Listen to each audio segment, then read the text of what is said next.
This video is on question 48 from the 2012 IMAT paper. So in this question, we're told that in a set of genetic crosses, the offspring generation had a phenotypic ratio of 9 to 3 to 3 to 1. And then we're asked which of the following statements could be true. 1. Two genes, each with two alleles, were studied. 2. All parents were heterozygous. 3. Some offspring had a phenotype different to that of the parents. And 4. Some offspring had a phenotype the same as that of the parents. So, this 9 to 3 to 3 to 1 phenotypic ratio is very characteristic in genetics, and it's characteristic of a dihybrid cross between two heterozygotes. So what does this mean? So firstly, dihybrid. All dihybrid means is that there are two genes involved in this cross. Let's call those genes gene A and gene B. Next, heterozygotes. So as two genes are involved, heterozygotes will firstly be heterozygous for gene A, as follows, and for gene B, like that. And so for heterozygotes in a dihybrid cross, we can write their genotype like this. Capital A, lowercase a, they're heterozygous for gene A, and capital B, lowercase b, heterozygous for gene B, but we can write it all together like this.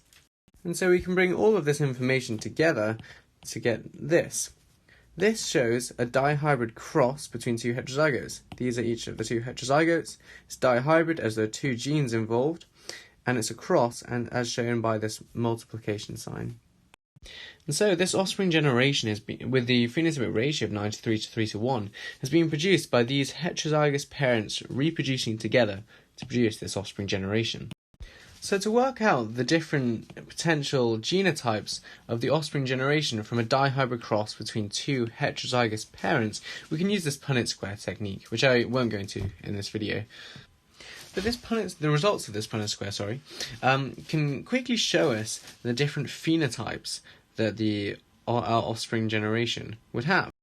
So we know that each parent, each of these heterozygous individuals, has the phenotype corresponding to capital A, capital B, as each of these individuals has this dominant allele A for gene A and this dominant allele B for gene B.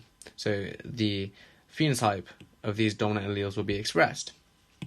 Therefore, in our table, any individuals with at least one capital A and at least one capital B, so that includes 9 of the individuals in this table, any of those individuals will have a phenotype the same as their parents. And therefore, any individuals which don't have both at least one capital A and at least one capital B, so that is they could have two capital A's and two lowercase b's, say, for example, they all have a phenotype which is different to that of the parents, as said in statement 3. So for example, this individual here, two lowercase a's, two lowercase b's, has a phenotype different to both of the parents. And so any individuals composing this 3, 3, or 1 in the 9 to 3 to 3 to 1 ratio has a phenotype different to that of the two heterozygous parents. So now going back to each of our 4 statements. Statement 1, two genes, each with two alleles, were studied. Yes, we know this is correct, as we know that it was a dihybrid cross between two heterozygote parents. And statement 2, all parents were heterozygous. We know this is also correct, as both parents were heterozygous in this dihybrid cross. Statement 3, some offspring had a phenotype different to that of the parents. Yeah, we established that before, with those being any individuals who make up this 3 to 3 to 1 ratio. And statement 4, some offspring had a phenotype the same as the parents. We know this is also correct, as these are all of the individuals composing the 9 in the 9 to 3 to 3 to 1 ratio.